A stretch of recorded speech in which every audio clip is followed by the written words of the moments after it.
எல்லா திறமைகளிலிருந்தும் தன் வாய் கொழுப்பால் ஊத்தி மூடிக்கிட்டு மூலையில் கொஞ்ச நாள் உட்கார்ந்திருந்தார் நடிகர் சிம்பு. இவர் ரசிகர்களிடம் வாங்கிய கெட்ட பேரால் இவரை வைத்து தயாரிப்பாளர்கள் படம் இயக்க தயங்கினர். ஆனால் தைரியமாக வெங்கட் பிரபு இவரை வைத்து மாநாடு என்ற படத்தை இயக்கினார்.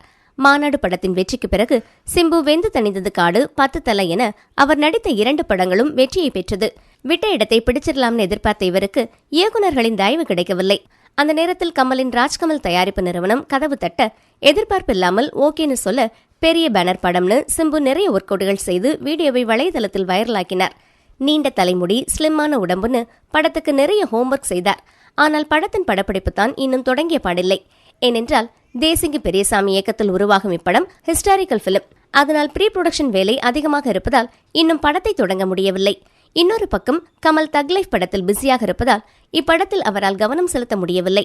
படத்தின் மீது எதிர்பார்ப்பை உருவாக்க ராஜ்கமல் நிறுவனம் சிம்புவை வைத்து ஒரு வீடியோவை வெளியிட்டது.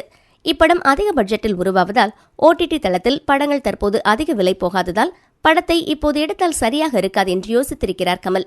மேலும் இவர் படத்தில் நடிப்பதற்கு சிம்புவுக்கு ஏற்கனவே அட்வான்ஸ் கொடுக்கப்பட்டதால் அவரை அந்த சம்பளத்திற்கு தக் லைஃப் படத்தில் ஒரு கேரக்டர் கொடுத்து சிம்புவை பயன்படுத்திக் கொண்டாராம் கமல்.